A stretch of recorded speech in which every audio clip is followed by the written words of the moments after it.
네, 오늘 두 번째 시간입니다. 예수를 만난 사람들 두 번째 시간, 사마리아 여인에 대해서 함께 살펴보겠습니다. 요한복음 4장 3절에서 6절입니다. 잠깐 한번 우리 한 목소리로 읽겠습니다. 시작. 그래서 예수께서는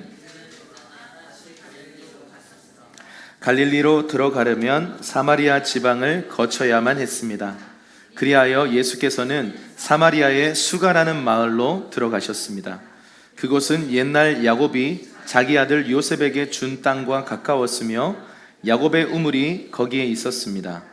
여행으로 피곤해진 예수께서는 그 우물 곁에 앉으셨습니다. 그때가 낮 12시쯤이었습니다. 지난주에 우리가 삭개오에 대해서 함께 살펴봤는데 예수님을 만나서 인생이 변화된 그 삭개오 이야기를 이어서 오늘은 이름은 나오지 않아요.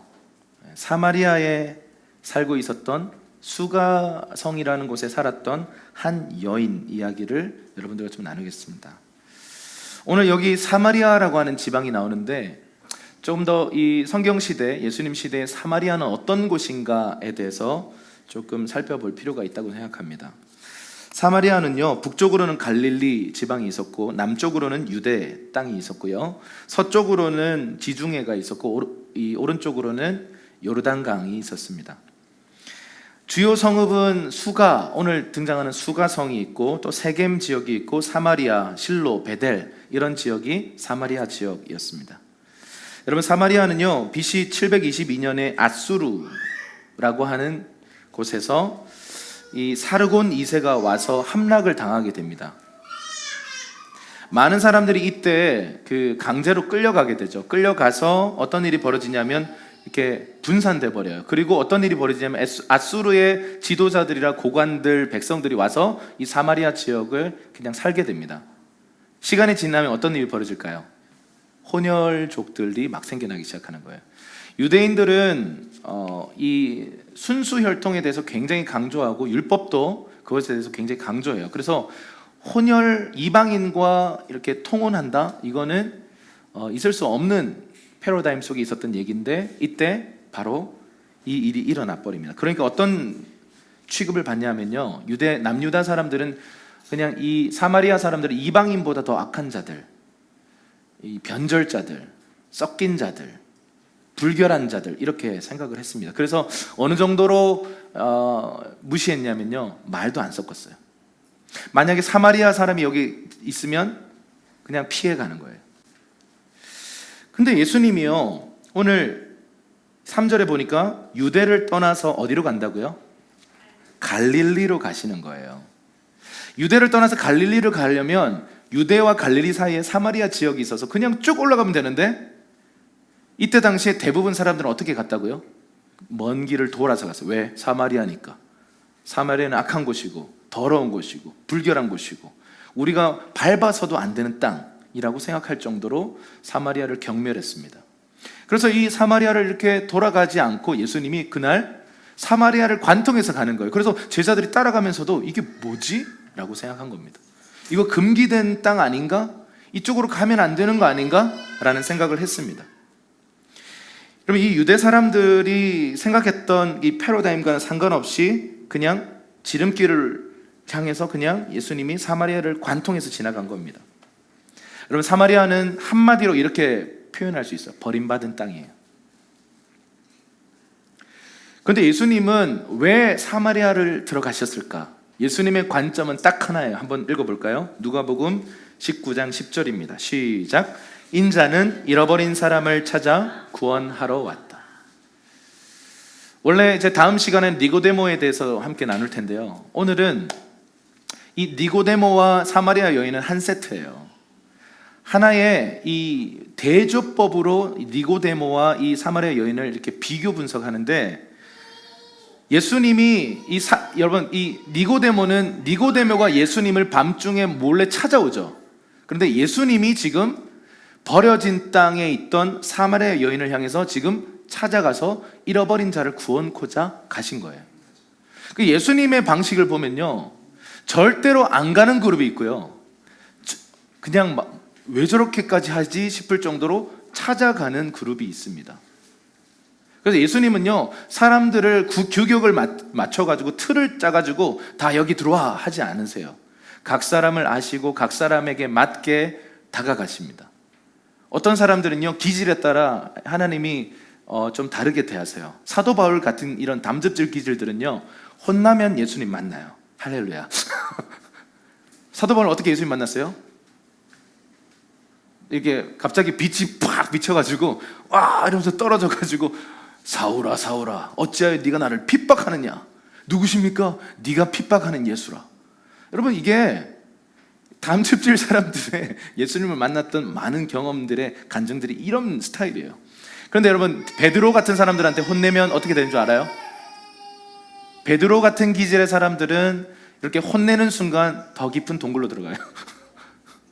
그럼 어떻게 하시겠까요? 예수님이 배신했던, 예수님을 3번이나 부인했던 베드로에게 지금 찾아오셔서 뭐 하세요? 자, 이리 와봐. 밥 먹어. 아침밥을 차려주세요. 근데 또 다른 이 의심 많은 도마한테는 어떻게 하십니까? 이렇게 분석적이고 이런 C형 기질의 사람들은 난 보지 않으면 도대체 믿을 수 없어 이렇게 말하는 사람들에게 뭐라고 얘기합니까? 자, 봐라. 자, 봐라. 주님이 오셔서 이 못자국에 손가락 넣어봐라 이렇게 말씀하세요. 각 사람에게 맞게 그 사람을 가장 잘 아는 예수님이 그 사람에게 맞게 다가가신다라는 것이죠. 오늘 사마리아 여인을 향해서요, 모두가 버려진 땅, 그런데 오늘 이 여인의 이야기를 읽어보면 알 수 있는 건 뭐냐면 그 버려진 땅에서도 버려진 한 여인이에요. 이 여인을 찾아 당시에 금기시 되었던 땅을 밟으면서까지 예수님이 이 사마리아 여인을 찾아가는 것입니다. 근데 야곱의 우물가에 6절에 보니까 딱 도착하셨어요.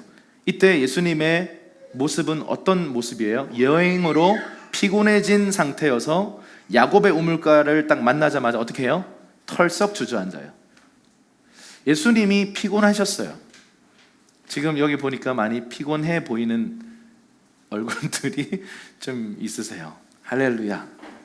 우리 직장인 여러분, 직장인 아니라도 피곤합니다 이렇게 말할 수 있습니다. 네, 우리 주부 여러분, 엄마 여러분, 아빠들 서운하겠다. 아빠 여러분, 참 수고 많으셨습니다. 우리 옆 사람에게 수고 많으셨습니다 한번 이렇게 인사해 주시죠. 네. 예수님도요, 주님의 그 사역들을 감당하면서 얼마나 피곤하셨는지 몰라요. 그래서 12시가 되었을 때쯤, 정오가 되었을 때쯤, 여러분, 중동의 정오는요 어마어마한 더위예요. 중동의 더위를 경험했던 분이 여기 좀 있으시죠? 또 살았던 분도 있고, 중동의 더위 사람들 안 돌아다녀요. 그 정오 시간에는요. 밥을 먹고 오침 시간을 줄 만큼 날씨가 뜨거워요. 근데 지금 예수님도 그 시간에 도착했고 갑자기 한 여인이 등장합니다. 한번 읽어볼게요. 요한복음 4장 7절에서 8절입니다. 시작. 한 사마리아 여인이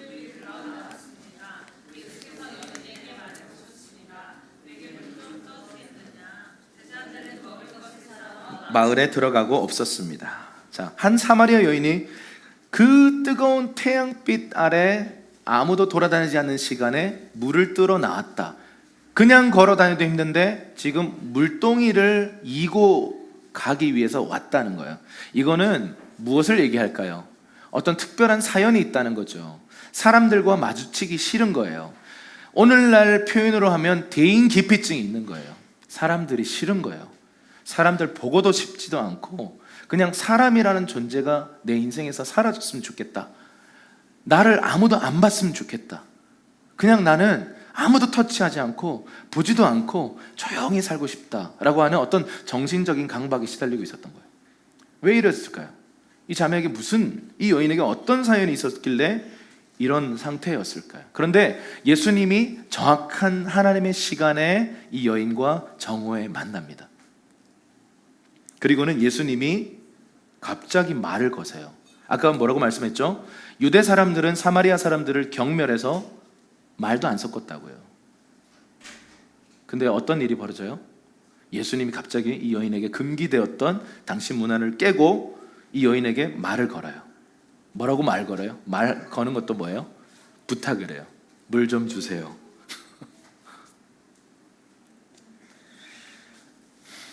당시 존중받지 못했던 사마리아, 그리고 사마리아에서도 존중받지 못했던 한 여인, 그 여인을 향해서 예수님이 먼저 말을 거시면서 정중하고 따뜻하게 부탁해요. 나에게 물을 좀 달라. 그래요. 예수님이 우리 인간의 도움이 필요할까요? 예수님이 우리의 도움이 있어야만 살아가실 수 있는 존재일까요? 예수님은 사람이시지만 그분은 완전한 하나님이십니다. 여러분, 그분 창조주세요.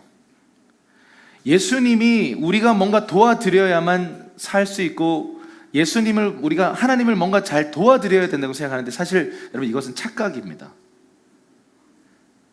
많은 경우 우리가 주님을 돕겠다고 나선 사역을 하겠다고 혹은 주님의 일을 하겠다고 나섰던 많은 사람들이 하는 실수는 뭐냐면, 우리가 주님을 돕는다고 생각하지만 우리가 얼마나 주님을 가로막는지 몰라요. 나 때문에 주님이 엄청 가로막히세요.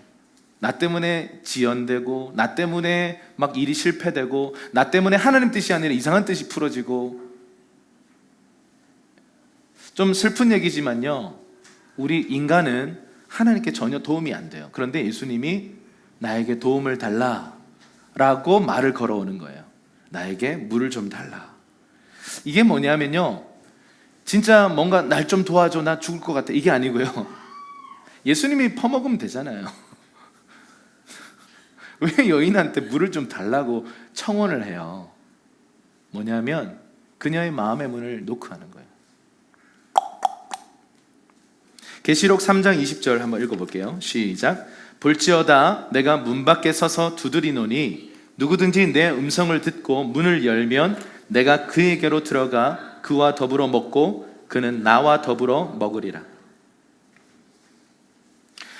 여러분, 예수님이 창조자고 예수님이 주인이고 예수님이 왕이면요, 우리가 생각하는 이런 절대 권력자는 어떤 식으로 사람들을 대할까요? 많은 사람들이 특별한 케이스를 제외하고는 거의 다 갑질해요. 왜? 내가 주인이고 내가 너를 만들었고 내가 이 모든 것의 절대 권력자인데, 당연히 만약 문이 닫혀 있으면 문을 차버리거나 신하들한테 저 문을 떼버려라 이렇게 할 수 있는데, 예수님은 어떻게 하시냐면요, 그 문 앞에 서서 노크하세요. 그리고는 열어주면 들어가시고 안 열어주면 안 들어가시는 거예요. 이게 뭐야? 창조주가, 아니 무슨 온 세상의 창조주가 사람 마음의 문 하나 앞에서 똑똑똑 두드리고 안 열어주면 못 들어가신다? 이게 무슨 뜻일까요? 하나님이 우리에게 자유의지를 주셨다는 말은요, 우리를 로봇처럼 창조하지 않으셨다는 말이에요. 이건 뭐냐면, 사랑이라고 하는 것은 자발적인 것이고, 날 사랑해 2천만 원 줄 테니까, 날 사랑해 500만 원 줄 테니까. 여러분, 이건 사랑 아니잖아요. 이건 조작이잖아요. 통제지. 하나님 우리에게 원하는 것은 우리를 통제하거나 컨트롤하거나 우리를 막 강압적으로 끌어가려고 하는 게 아니라 우리의 마음을 원하시는 거거든요. 이게 사랑이잖아요. 그래서 주님은 두드리시고 안 열어주시면 밖에서 기다리고 계시는 거예요. 그래서 저는 성경을 보다 보니까 이 아가서의 여정들, 그리고 누가복음 15장의 여정들을 보니까 주님이 두드리시다가 계속 안 열어주면요, 주님이 떠나시더라고요. 이 약간 좀 의외죠. 우리를 사랑하시는 주님이 우리를 떠나세요. 문 앞에서 계속 두드리다가 계속 안 열어줘요. 열어줄 마음이 없다는 걸 이 주님이 확인하시면 주님은 떠나세요. 이거를 이렇게 표현해요. 숨어 계시는 예수님이라고 표현해요. 여러분, 구약 성경을 읽어보면 숨어 계시는 하나님에 대한 모습들이 정말 많이 나와요. 그러다가 어느 날 이렇게 나타나세요. 내가 여호와인 줄 알리라 라고 주님께서 말씀하시는 때가 있다는 거죠. 예수님도요, 이렇게 떠나세요. 그러면 사람이 참 간사해서요, 있을 때는 소중함 모르다가 없으면 소중한 줄 알아요.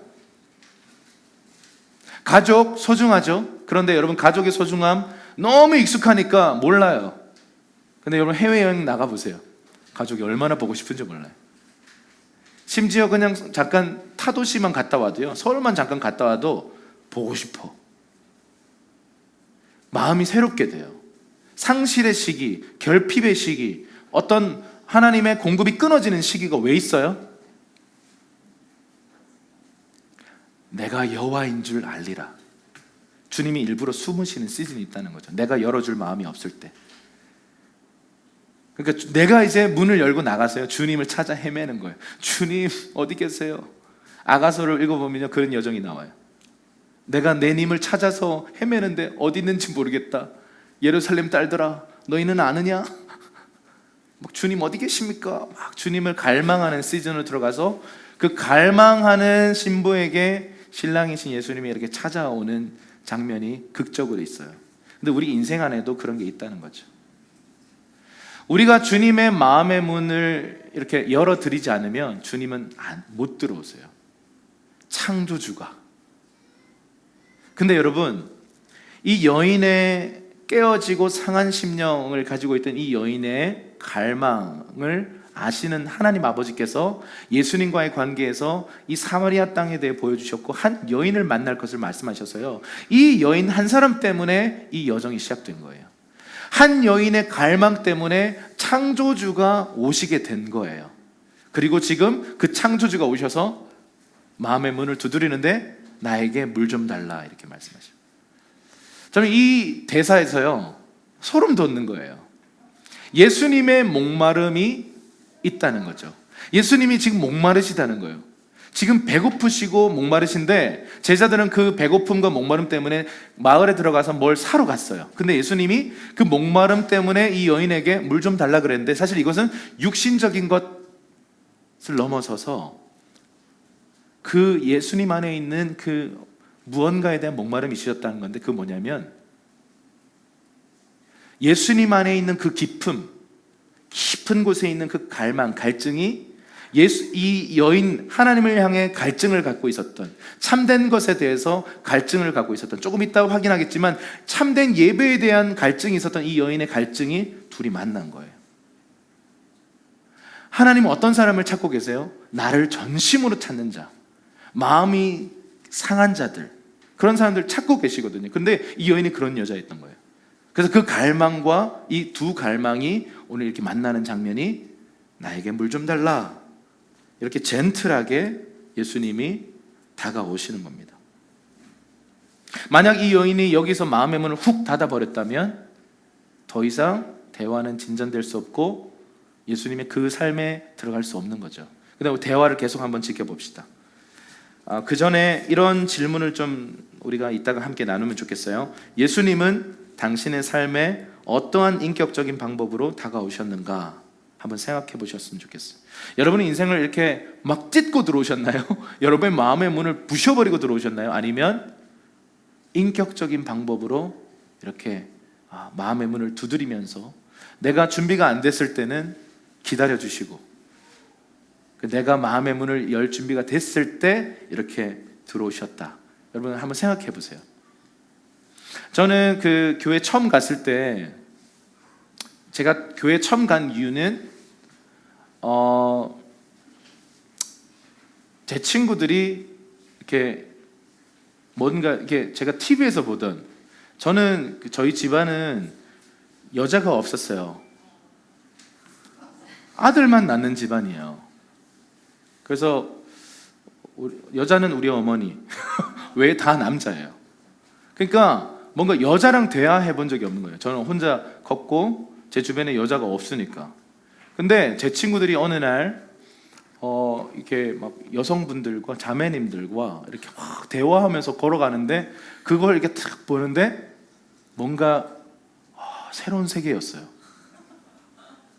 그래서 나도 저기에 참여하고 싶다 라는 생각 때문에 교회를 처음 간 거예요. 근데 저는 이제 부끄러움이 너무 많아가지고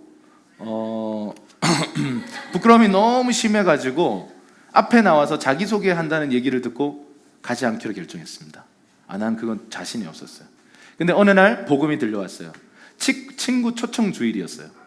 그때 가면 앞에 안 나간다. 왜냐하면 사람들이 많아가지고 자리에서 잠깐 일어나서 목례만 하면 된대요. 그래서 용기를 내어서 갔습니다. 근데 목례하는데도 얼마나 부끄러운지. 제가 그런 동기로 처음에 교회를 갔어요.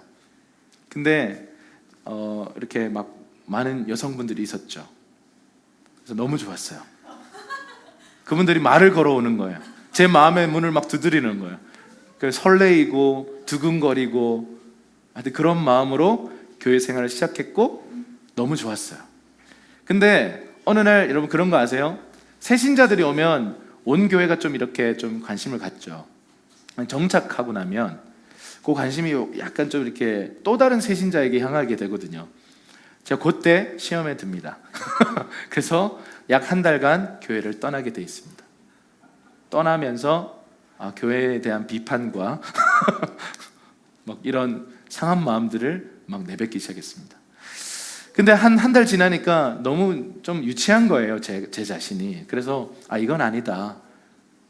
나름대로 이제 마음을 위안하기를 나는 예수님 때문에 간 거다. 뻥을 치면서 이렇게 다시 교회를 갔습니다. 교회 갔는데 그때 당시에 이제 봉사부 부장을 저를 시켜주더라고요. 그게 뭐냐면 청소 반장이에요.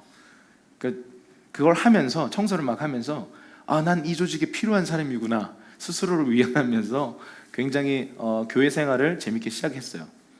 근데 그러던 어느 날요 고3이 되었고 제가 고3에 여름방 요 때쯤에 수련회를 꼭 가고 싶었어요. 그때 당시에 이제 여러분 많이 가셨던 흰돌산 네, 거기에 저희 교회가 가게 됐습니다. 근데 그때 당시에 지금 이제 우리 어머니 아버지는 이제 교회를 안 다니셨고 제가 그때 당시에 막 예수님을 믿는 거는 괜찮은데 광신도는 되지 마라 이렇게 늘 얘기하셨는데 이분들의 눈에는 제가 점점 광신도가 되어가고 있었어요.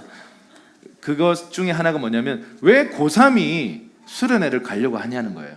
근데 이거를 가로막는 그룹이 두 분이 있었는데 이 부모님에게는 말도 안 했죠.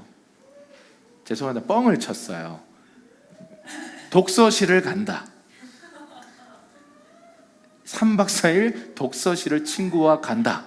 그렇게 얘기했고 고3 때 저희 담임 선생님한테는 절대 안 된다고 대학 가서 가라고 계속 하셨어요. 그래서 제가 편지를 하나 썼어요. 선생님 다녀와서 맞겠습니다. 이렇게 편지를 쓰고 갔어요. 근데 2박 3일이었구나. 2박 3일 수련을 하는데 첫째 날 막 쬐야 하는데 은혜가 안 받아지는 거예요.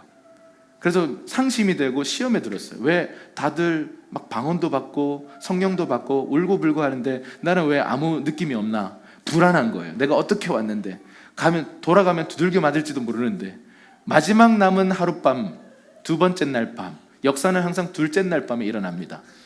그날 밤에 쬐야 하는데 아무 느낌이 없는 거예요. 그래서 제가 그때부터 서러워서 울기 시작했어요.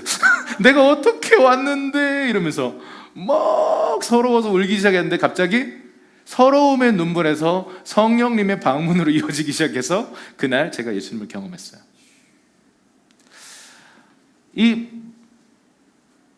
주님과의 이 인카운터, 주님과의 만남, 예수님과의 만남은요 가볍지 않습니다. 주님의 우리를 이렇게 노크를 하는데 열어드릴게요 훅 이렇게 쉽게 일어나는 일이 아니에요. 주님 우리의 진심을 아세요. 정말 너 나를 원하니? 정말 너 나와 언약적인 관계 평생 동안 걸어갈 수 있겠니? 라고 물으시는 거예요. 그냥 단순히 종교 하나 가질래? 교회 생활 해볼래가 아니라 네 인생의 주인으로 내가 들어가도 괜찮겠니? 처음엔 좀 불편할지도 몰라. 근데 여러분 불편한 거는요 주님이 정말 불편하시죠. 창조주가 이 코딱지만한 내 마음에 들어와가지고 막 이 소심하게 막 말도 안 되는 막 연약함 속에서 살아가는 나를 견뎌내시는 그 하나님, 여러분 이거는 대단한 겁니다. 생각해 보세요. 나의 이 연약함과 죄와 막 내 안에 있는 이 막 복잡한 이 심경의 변화를 주님 다 견뎌주시는 거예요. 저 그렇게 주님 만났어요. 아마 이 중에는 막 만나고 싶어서 안달을 내다가 만난 사람도 있을 거고요. 어떤 사람은 원치도 않았는데 주님이 계속 두드리시고, 막 싫은데 싫은 티 팍팍 내다가 어느 날 막 내가 막 눈물 흘리고 있고 막 와 신학교 가겠습니다 이러고 막 이렇게 순종하는 사람들이 있었어요. 각자마다 다 다르게 하나님은 역사하셨어요. 근데 주님이 정말 인격적인 방법으로 우리에게 정중하고 젠틀하게 우리에게 이렇게 다가오시더라는 거죠. 자, 이 사건 이후에 예수님이 이 여인과 대화를 이어가는데요, 목마름에 대해서 계속 얘기합니다. 우리 한번 좀 긴데 우리 쭉 한번 읽어보겠습니다. 9절부터 15절입니다. 시작. 사마리아 여인이 예수께 말했습니다.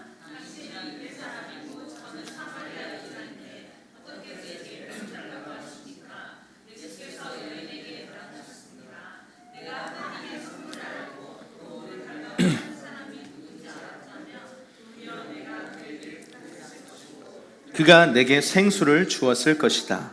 여인이 예수께 말했습니다. 선생님께는 두레박도 없고 이 우물은 깊은데 선생님께서는 어디에서 생수를 구한단 말입니까?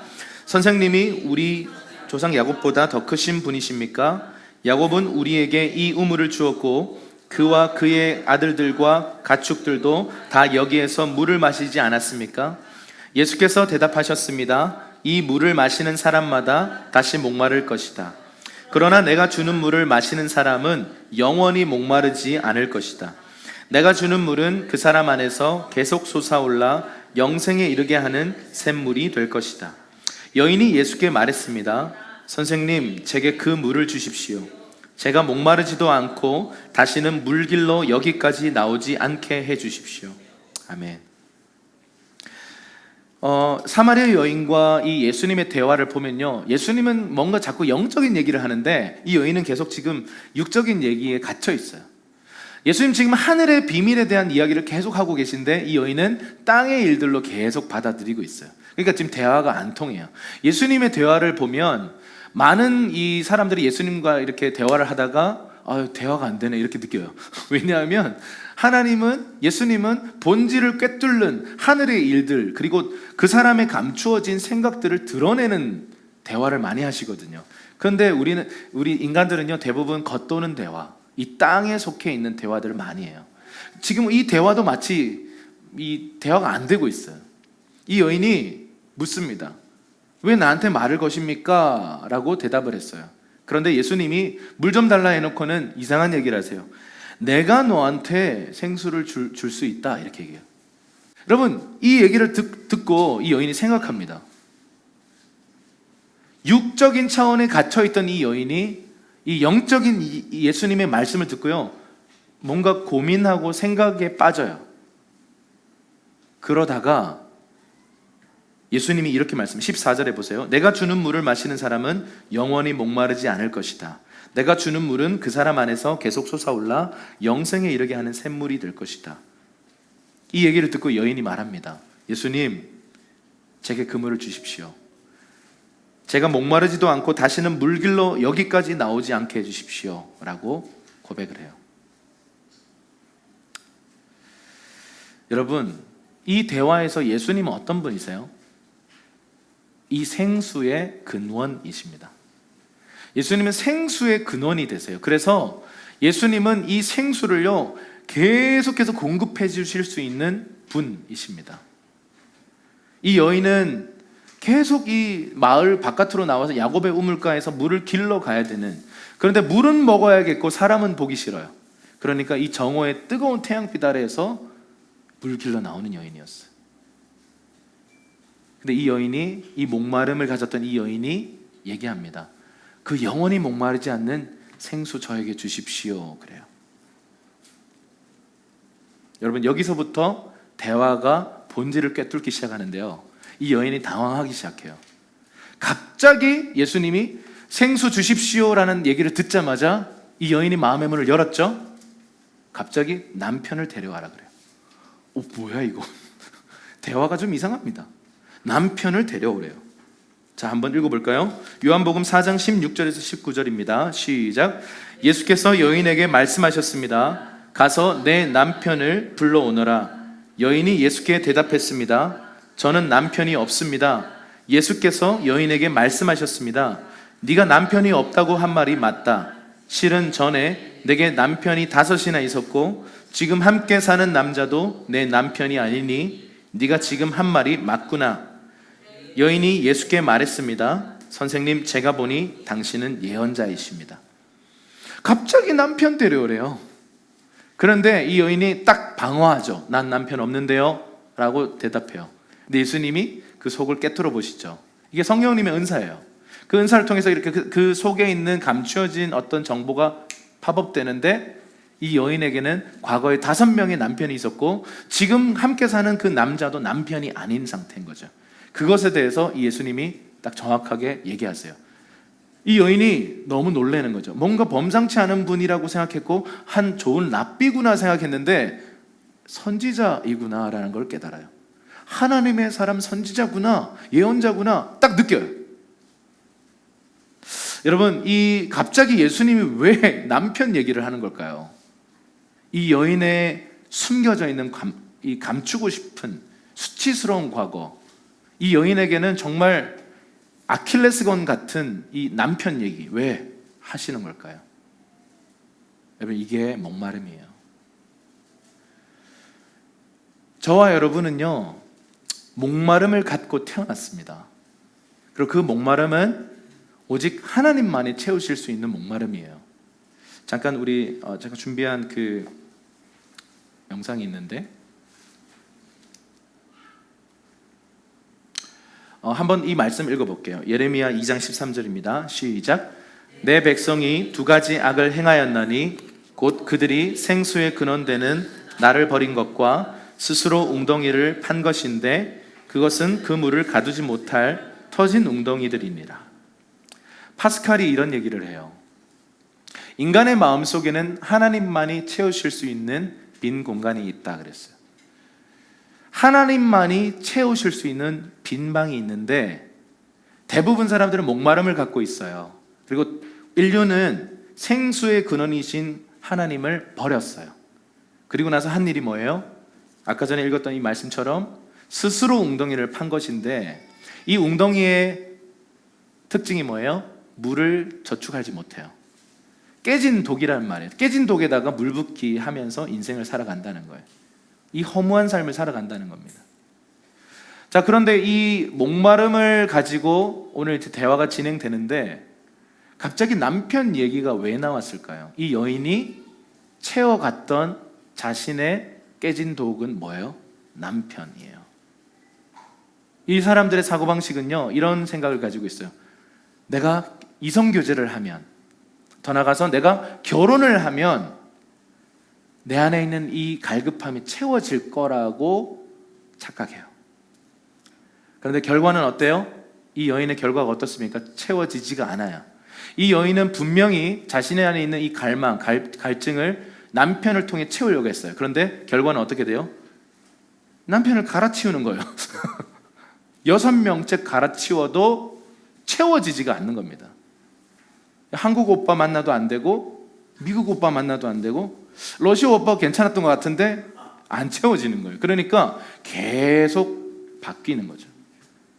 여러분, 당신 안에 있는 빈방 아무리 채워도 스스로 채우고 그게 이성이든 어떤 돈이든 세상적 성공이든 채워보세요. 그 끝은 뭐예요? 채워지지 않기 때문에 끊임없이 뭔가를 향해서 달려갈 수밖에 없어요. 여러분, 깨진 독에다가 물을 부어보세요. 이게 바보 같은 짓인데요, 지금 전 인류가 이렇게 살고 있어요. 교회를 다니든 안 다니든 똑같이 살고 있어요. 그냥 깨진 독에다가 물 붓는 거야. 내 인생의 깨진 독에다가. 어떤 사람은 뭐 스펙을 향해서 달려가고요. 어떤 사람은 돈을 향해서, 성공을 향해서, 이성교제를 향해서 막 달려가는데 여러분, 절대로 그 깨진 독에는 채워지지가 않습니다. 예수 그리스도께서 그 깨진 독을요, 메꾸어 주시고, 아니 새로운 항아리를 주셔서 그분의 생수로 채워주실 수 있다. 주님 이렇게 말씀하고 계시는 거예요. 하나님을 떠나버린 사람들, 인류의 패턴이 있는데요, 한 4가지로 크게 정의 내릴 수 있는데, 첫 번째가 성취를 향해서 달려가요. 이 사람들은요, 끊임없이 목표를 세우고 그 목표를 향해서 달려가야만 하는 사람들이에요. 그렇지 않으면 나는 무가치하다고 생각합니다. 아무 일을 하지 않고 그냥 가만히 있으면 난 없어져야 돼 라고 심한 사람들 그런 생각까지 한다고 합니다. 그리고 그런 고백을 하는 사람들과 상담을 한 적이 있어요. 목표가 없으면 내가 없어져요 라고 말하더라고요. 성취 중심, 무언가를 성취하고 어떤 것들을 돌파해내고 성공해야 한다라는 강박에 시달리는 사람들. 왜요? 실패에 대해서 두렵기 때문에 그 깨진 독에다가 계속 물 붓는 거예요. 결과가 뭘까요? 채워지지 않습니다. 더 큰 성취, 더 큰 성취. 두 번째는 인정 중심이에요. 인정받고 싶어서 막 달려가는 사람들이에요. 이 사람들이 가지고 있는 두려움은 뭘까요? 거절당하면 어떡할까? 나 정말 인정받고 싶어서 계속해서 열심히 달려가는 거예요. 근데 여러분, 인정 중심으로 달려가 보면 어떤 인정을 받을 수도 있어요. 그러면 거기에 목숨 걸고 해요. 근데 문제는 이것 또한 깨진 독이라는 거죠. 아무리 우리가 인정을 받아도 그 깨진 독에다가 아무리 물을 부어도 우리에겐 채워지지 않기 때문에 또 다른 더 큰 인정, 더 큰 인정을 향해서 달려가게 돼 있더라는 거죠. 세 번째는 쾌락 중심이에요. 이게 뭐 게임 중독이라든지 뭐 어떤 중독, 이런 알코올리즘이라든지 이런 중독에 빠지는 사람들의 전형적 특징이 뭐냐면 고통에 대한 두려움이에요. 그냥 고통을 잊고 싶은 거예요. 그래서 그 순간만큼 고통을 잊게 해주는 게임에 집착하고, 뭐 그게 농구면 농구, 스포츠, 운동, 그냥 그 순간만큼은 생각을 비울 수 있는 거죠. 근데 그게 건강하게 할 수도 있어요. 그런데 그게 지나치게 하게 되면 쾌락 중심으로 빠질 수 있다는 거죠. 마지막으로 비난 중심이에요. 끊임없이 비난해요. 모든 세상이 그냥 비난 대상입니다. 그냥 막 이렇게 비난하는 겁니다. 근데 이 비난은 두 갈래 길로 이렇게 나뉘는데, 타인을 향한 비난이고요, 또 하나는 자기 자신을 향한 비난이에요. 자기 자신을 향한 비난의 끝은 자살이에요. 그래서 계속해서 자살적 충동에 시달리기도 합니다. 이런 사람들의 특징은요, 자기도 비난하지만 주변도 비난합니다. 근데 그게 어떻게 터져나오는가? 출구가 타인 비난이 더 강한가 아니면 자기 비난이 강한가의 차이일 뿐이에요. 근데 이 사람들 어떤 두려움이에요? 처벌에 대한 두려움이에요. 여러분, 우리 아이들 이렇게 키워보면 되게 좀 당황스러울 때가 있어요. 내가 잘못하는 행동을 한 걸 보고 이거 누가 그랬지? 제가 안 그랬어요. 이렇게 얘가 그랬어요. 이렇게. 여러분, 이게 아이들이 선악설이 맞아요. 아무도 악한 행동 가르쳐주지 않았는데 우리 하준이도 보면 이제 벌써부터 이렇게 뭔가 이렇게 눈동자가 굴러가는 소리가 들려요. 계산하고 있어. 그리고 뭔가 안 했는 척이야. 막 이렇게 우리 TV 밑에 이렇게 다이가 있는데 거기 이렇게 뭐 여러 가지 그 화장품들이 있거든요. 딱 서 있어요 거기. 내가 뭐 할 줄 알거든요. 다 막 집어 던질 거예요 얘가. 근데 딱 보면 다 이렇게 안 하는 척해요. 그리고 딱 눈치를 보다가 내가 딴 데 보면 이렇게 먹혀요. 그리고 가지 말라 하는 곳이 두 군데가 있거든요. 얘가 자꾸 가는 곳인데 어디냐면 현관, 신발이 많은 현관, 또 하나는 화장실 안. 계속 들어가요. 돌진해요. 근데 얘가 이제 하도 이렇게 제가 하지 말라 이걸 가르치니까 안 돼 이렇게 가르쳤어요. 그러니까 얘가 눈치를 보면서 그 화장실 앞에서 이렇게 딱 대기하고 있어요. 그리고는 제 눈치를 보고 있어요. 보고 있다가 내가 데리러 가면 확 들어가요.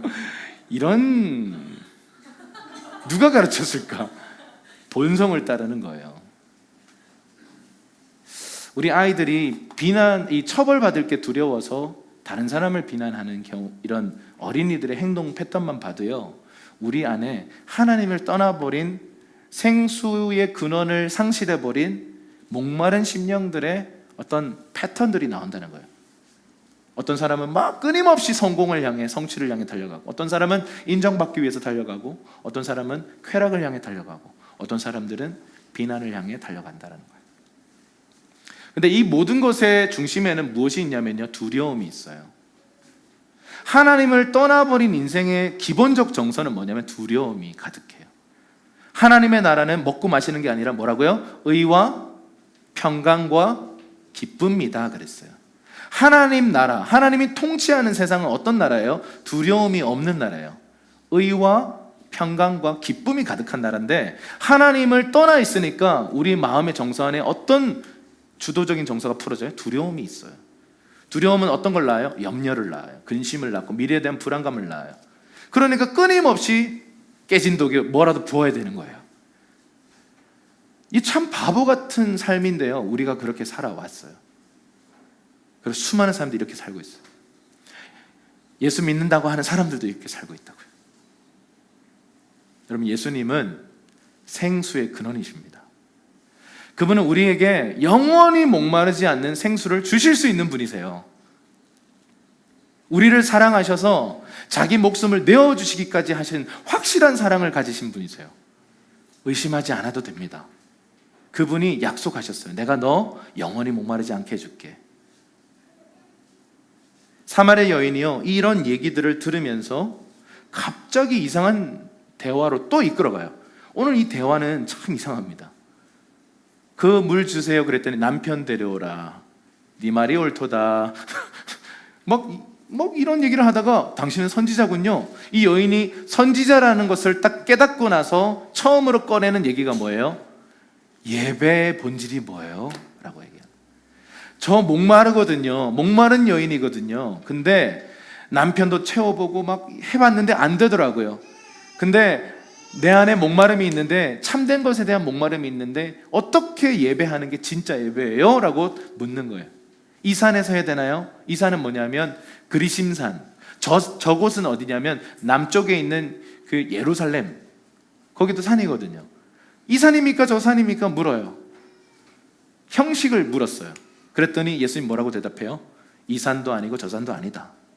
예배할 때가 온다고 했는데, 성경에 보면 다윗의 무너진 장막이 회복되는 때가 온다 그랬는데 바로 이 때라 이렇게 얘기하는 거예요. 그러고 나서 예수님이 이렇게 말씀, 한번 따라 합시다. 영과 진리로 영이신 하나님께 예배하라, 그렇게 말씀하신 거예요. 우리 이 말씀 한번 읽어보겠습니다. 4장 21절에서 24절 그리고 28절까지 한번 쭉 읽어보겠습니다. 시작. 예수께서 여인에게 말씀하셨습니다.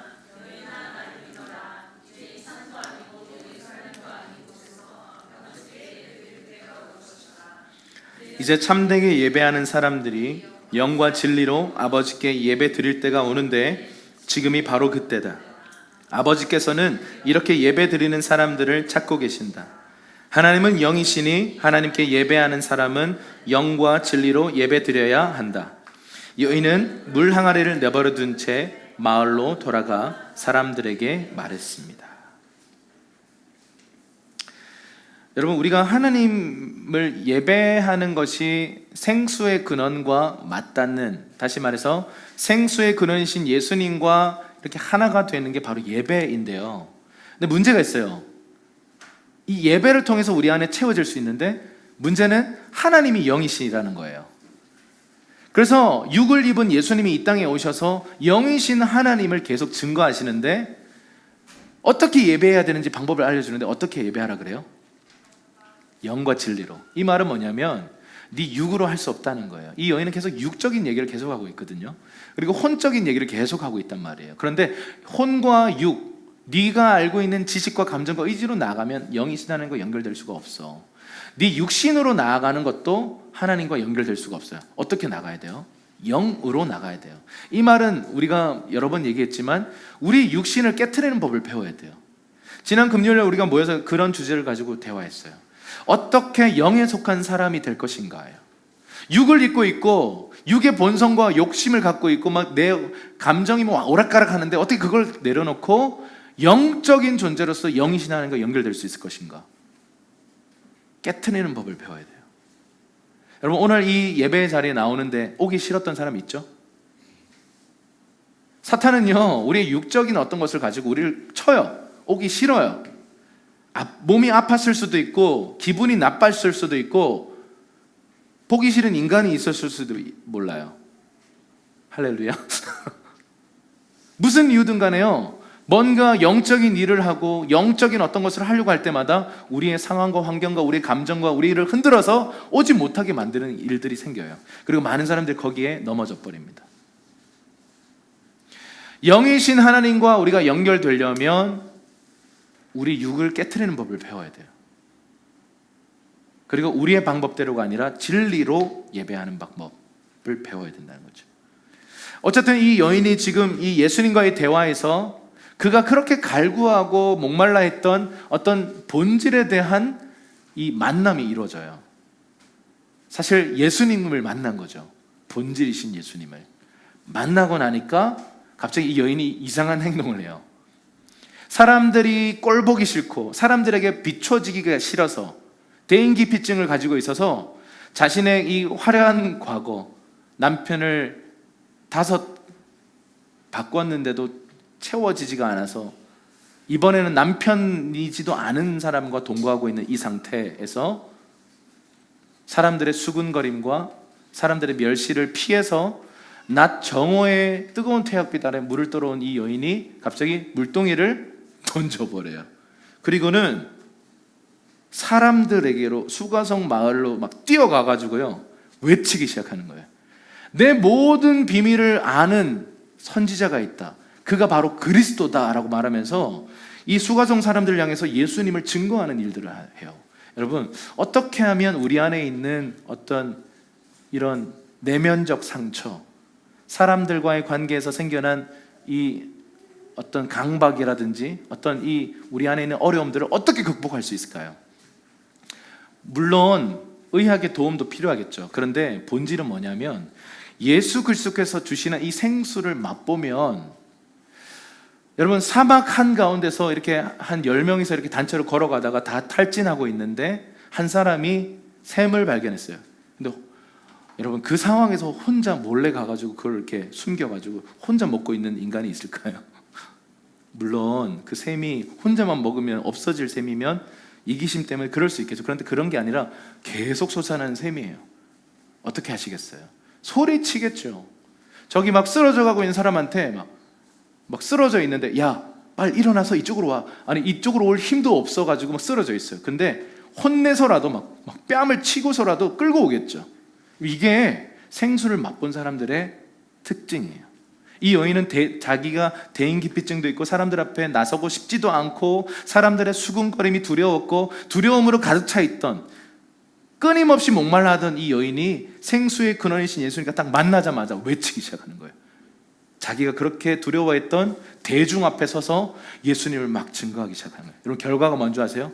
수가성에 많은 사람들이, 이 성 사람들이 다 나와서 예수님의 말씀을 들어요. 그리고 예수님이요 이틀 동안 이 수가성에 유하셨다라고 얘기해요. 그리고 마을 사람들이 이렇게 얘기합니다. 처음에는 이 사마리아 여인의 말을 듣고 예수님을 주목했지만 이제는 예수님의 말씀을 듣고 우리가 예수님을 믿는다라고 고백하는 어마어마한 도시적 부흥이 일어나요. 상처 많고 대인기피증 증세 때문에 아무도 가지 않는 그 버림받은 길을 갔던 이 여인이 생수의 근원이신 예수님을 맛보자마자 변화가 돼요. 여러분 우리의 삶이 예수님을 믿고 이런 고민 없으세요? 왜 내가 변화가 안 될까? 내 안에 왜 이렇게 좀 변화되지 않지? 주님 저는 언제쯤 변화되나요? 이런 여러분 안에 갈증이 있으신 분 계세요? 예수님을 오늘 이 사마리아 여인처럼, 지난주에 봤던 이 삭개오처럼 예수님과 이런 충돌이 필요해요. 여러분이 모태신앙이어서 어릴 때 내가 예수님 언제 믿었는지도 모르겠네, 그냥 차분하게 신앙생활을 해왔던 분들이라면 더 이 부분이 와닿으실 거예요.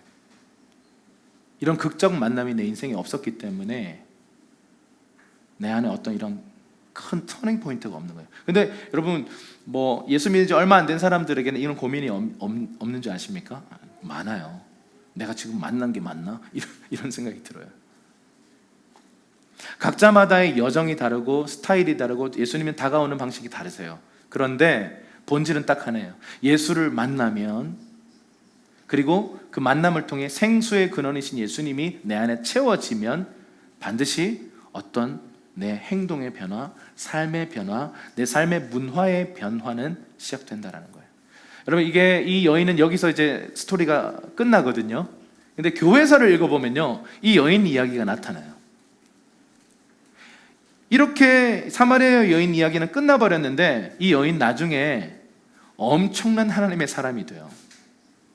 사도들과 동일시되는 존경을 받는 지도자가 돼요.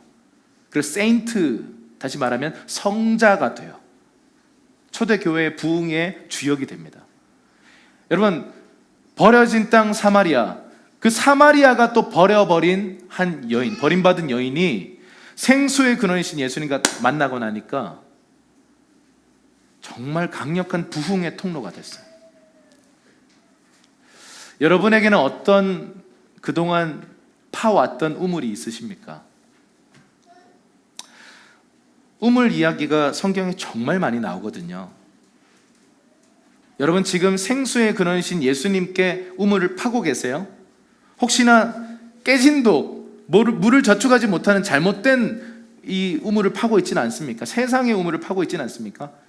남편의 우물, 남편만 너무 그러니까 아내의 우물, 세상적 우물을 파고 있지는 않습니까?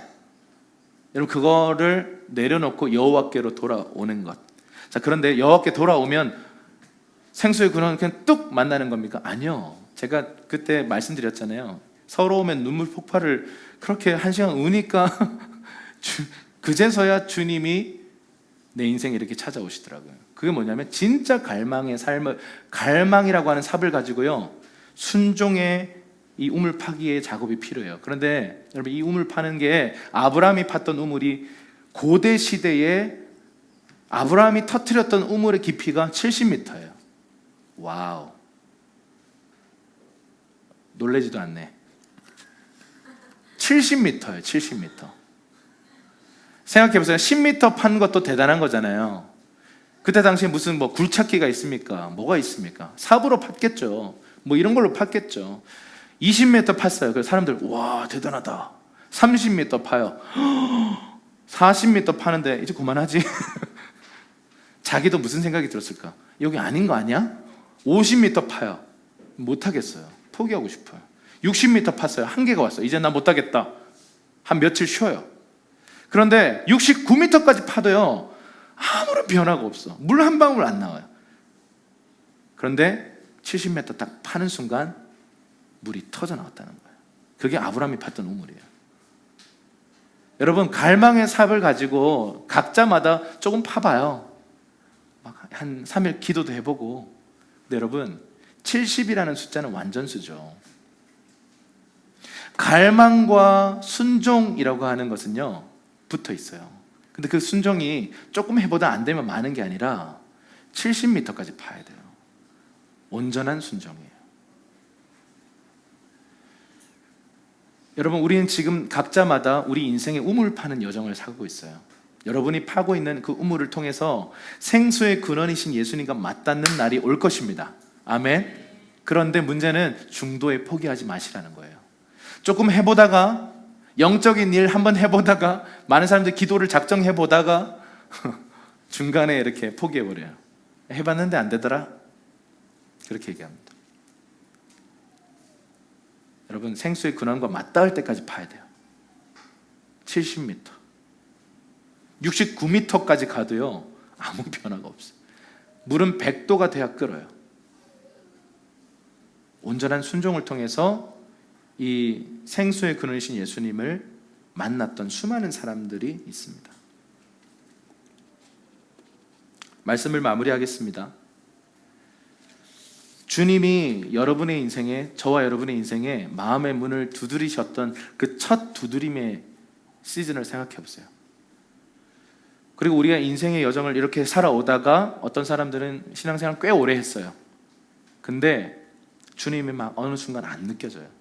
주님의 임재가 없는 것 같고, 내가 그냥 너무 육신에 속해 있는 것 같고, 주님과 너무 멀리 있는 것 같고, 이런 고백이 나오죠. 너무 멀리 온 것 같다, 이런 생각이 들 때, 여러분 바로 그때가 생수의 근원이신 주님께 가까이 나갈 때입니다.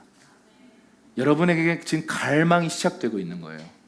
그 갈망의 삽을 가지고요, 그때부터 파내려 가셔야 돼요. 인생을 살다 보면 영혼의 깊은 밤의 시즌이 와요. 주님은 안 느껴져. 그때 불러야 될 노래가 뭔지 아세요? 그 미스티가 지은 노래예요. 난 주님의 것입니다. 안 느껴져. 주님도 안 느껴지고, 말씀을 봐도 감동이 없고, 예배를 드려도 밍숭맹숭하고, 막 유명한 말씀 사역자가 말씀을 전해도 그냥 그래서 뭐 이런 마음이 들어요. 여러분, 그게 우리가 어떤 영혼의 깊은 밤에 있는 시즌입니다. 내 안에 갈증이 막 차오르기 시작해요. 예전에 너무나 당연했던 주님의 임재, 너무나 당연했던 성령의 충만함이 내 인생에서 없어져 버린 것 같아요. 그리고 그것에 대한 열망이 일어납니다. 그게 바로 갈망이 시작되는 시즌입니다. 여러분, 그 갈망의 삽을 가지고요, 한번 파내러 가보세요. 조금 하다 말지 말고요, 70m까지 파셔야 돼요. 생수의 근원이신 주님과 만난 사람은 이 여인의 삶처럼요, 극적으로 변해요. 더 이상 남편에게 집착하지 않아요. 더 이상 이성과 로맨스에 집착하지 않아요. 더 이상 돈과 명예와 세상 성공에 집착하지 않고, 두려움에 의해서 끌려가는 인생 살지 않고, 예수가 전부다, 예수면 다냐, 예수면 다다 라고 고백하면서 전혀 다른 삶을 살아가는 것입니다. 그래서 여러분 주변에, 여러분 가족이든 뭐 예수님을 정말 제대로 만났으면 좋겠다, 그래서 제자가 되었으면 좋겠다 라고 기도하고 있는 누군가가 있다면요, 강압적으로 하셔서는 안 돼요. 그건 부작용이 많아요. 억지로 교회 끌고 오고, 억지로 막 기도의 자리로 막 푸시하고, 이거보다 그가 스스로 그 주님과의 관계에서 마음의 문을 열고 나와서 그 갈망의 삽으로 파내려 가는 날을 위해서 중보해야 돼요. 물론 좋은 조언은 필요합니다. 초신자 때는요, 좋은 가이드라인을 제시해줘서 잘 훈련될 수 있도록 도와줘야 돼요. 그런데 그런 얘기 말고요, 막 강압적으로 막 밀어붙이는 거 있잖아요.